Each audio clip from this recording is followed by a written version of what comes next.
And hello, everybody. This is MJ Hernandez, your host for the only show that covers the Oakland Athletics for the Baseball Podcast Network.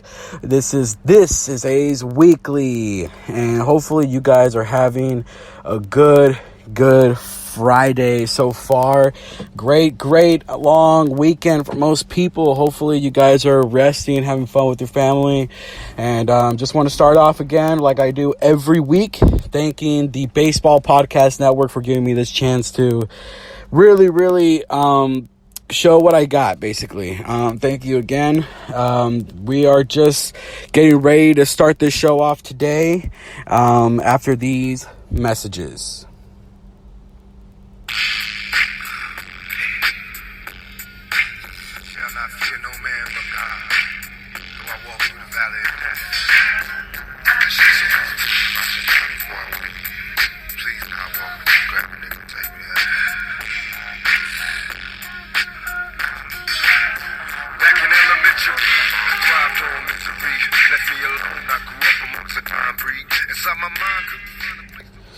And usually I would start with more of the hyphy movement type of music, but sadly this song has a significant meaning to this week. The MLB, all the MLB has been shocked and really surprised with horrendous news. The Los Angeles Angels lost one of their starting pitchers, Tyler Skaggs. He was found dead earlier this week in a hotel in Texas.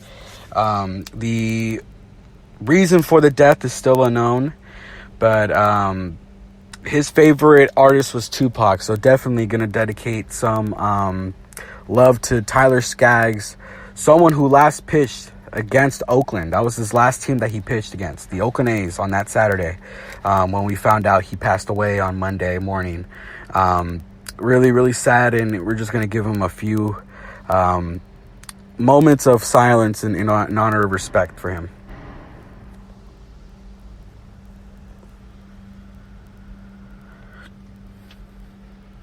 Well, Tyler Skaggs was definitely one of those good guys in all baseball. I mean, everyone had a bunch of great things to say about him.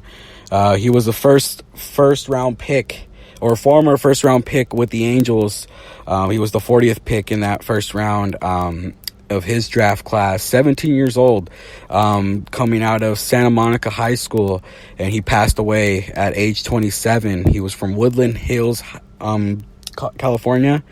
His career, 4.41 ERA, 520.2 innings pitched, 4.04 FIP in a career long, 470 strikeouts. This guy was really at the start of making himself a very great established pitcher. One of the more important pitchers for the Los Angeles pitching staff, and last year we were, or a few years ago, I don't know if it was last year or a few years ago, we were saddened with another Angels player losing his life, Luis Valbuena. It was just another sensitive topic of and really harsh time for the Los Angeles Angels. I mean, we've seen moment after moment, time after time, these young MLB players losing their life really at a very young age. Jose Fernandez is another one that comes onto mind from the Miami Marlins. Everyone remembers the dedication that he took for Miami and how much he meant for that system. Oscar Taveras, who really died in his first year as a big leaguer. Just tough to see after they work so hard to be what they want to be in life, and just in a blink of an eye, just that taken away from you. And definitely much respects to Tyler Skaggs. Dedicated that. Tupac shed tears, or shed so many tears for him. Tupac was his favorite artist, so definitely just wanted to start off the show with giving my respects to Tyler Skaggs, a very, very, very young pitcher, very gifted, very Loving, from what I'm hearing, everyone had good things to say about him. Was found dead in the hotel room from people, basically. I mean, it really just saddens me. But suicide is out of the question. And it seems like they're going to test out if he overdosed on any sort of drug. It's really weird right now, but they are going to know more later on as the year goes by. Most likely October is when we'll find out. But definitely, rest in peace to Tyler Skaggs. And in honor of Skaggs, a lot of people wore his number. A lot of people gave the respect, even if they weren't with the Los Angeles Angels team. But they really gave him that respect this week. And hopefully the MLB All-Star week, which is next, the week that's coming in, on, I think it's Tuesday, they better, respect him and for what he's done. But this show is going to be a good one, guys. Let's put the gears up in a happier note. The A's so far have been doing amazingly great this week. 5-2 this week since last time we spoken. And I am including that Thursday game because that was a 4-game series with the Los Angeles Angels, which they went 3-1. Now, something interesting about this A's team so far, they have won 3 consecutive series. Now, that is something that is really going to help with any team. You know, I mean, just winning series. I mean, there was only a sweep on the first one, which was a 2-game sweep against the St. Louis Cardinals. Then they went 3-1 with the Los Angeles Angels, and then the recent series that they just went through was with the Minnesota Twins, who, by the way, very, very great team. Everyone should take the Minnesota Twins seriously. They just have an incredible amount of talent over there in Minnesota, and I really think once they get their players back, because Odorizzi was brought out to pitch in that first game, I believe, and then he got hurt and came out early, and he was really their ace, from what I know, and other than Jose Barrios, but really, really, really great pitcher, and Jake Odorizzi, who was named an all-star, I think, and he got hurt, so someone took his place.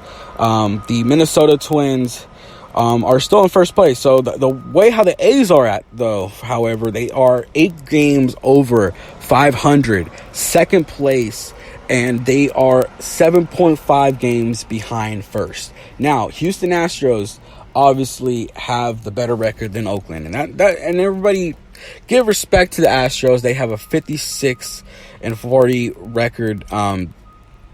Really, or 56 and something record, not 40, but they have 56 or 55 wins.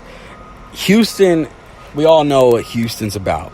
Now, where the A's are really, really trying to get, however, they're trying to get that second wild card spot at the moment, or they're trying to go later on first in the wild card, or even try to go first place in their division.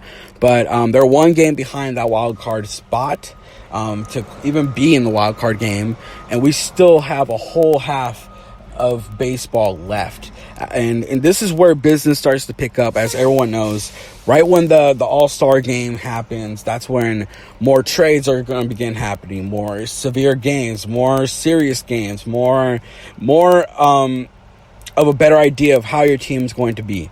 Now, what I mean by that, the A's at the moment are seen as buyers. They're trying to get relievers. Like I said last week, they might get a starter, especially since Jesus Luzardo, the number 1 prospect for the Athletics, got an injury, a lat strain, and I'll talk more about that later on. And they lost Frankie Montas in the suspension.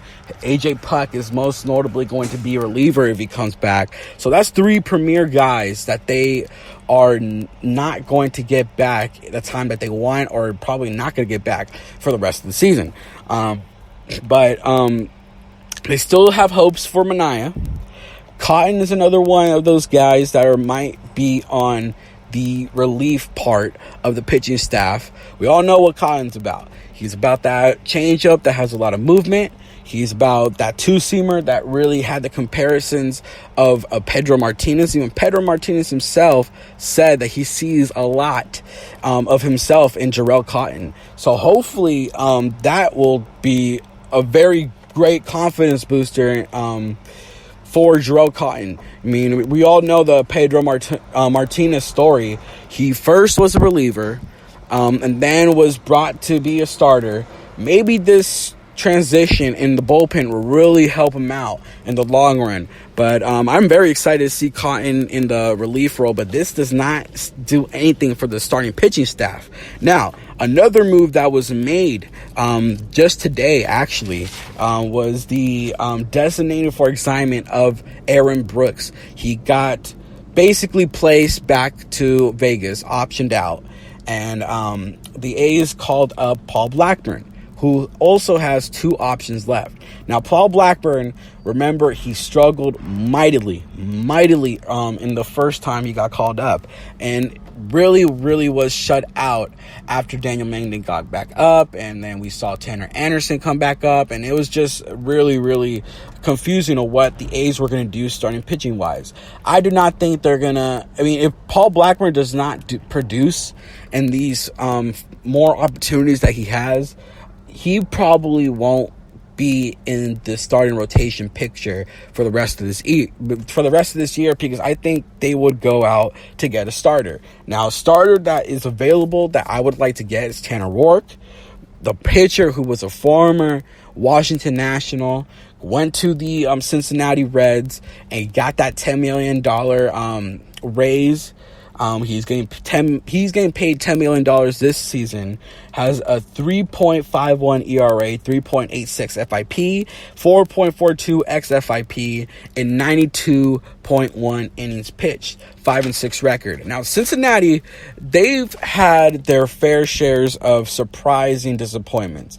Now, they were looked to be one of the more serious contending teams in their division, or in the NL, generally speaking. But a lot of the things that they were hoping for has not worked out. Yasiel Puig hasn't been the same. What's his name? Alex Wood hasn't been pitching much, and the bats haven't been waking up as much. Scooter Gennett had that DL stint, or injury list stint, should I say now. Joey Votto really started off slow, and this was all things that the Cincinnati Reds weren't depending on. And now it looks like they might be sellers at the deadline. They have a lot of good pieces, a lot of intriguing pieces.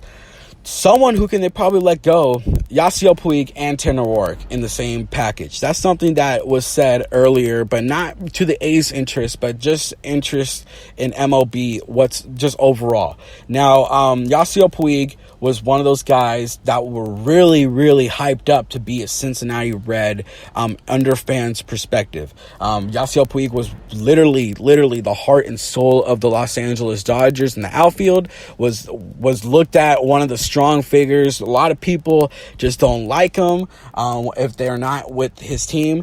But people that have Yasiel Puig on their team, it's a character that you just have to love. You know, he puts his heart and soul into this game, and that's something that is just really hard to find nowadays, especially since many of these players don't really get the chance to express how they feel in the field, but outside is a way different story.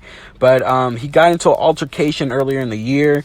Now, Cincinnati is definitely one of those teams that the A's should check in on.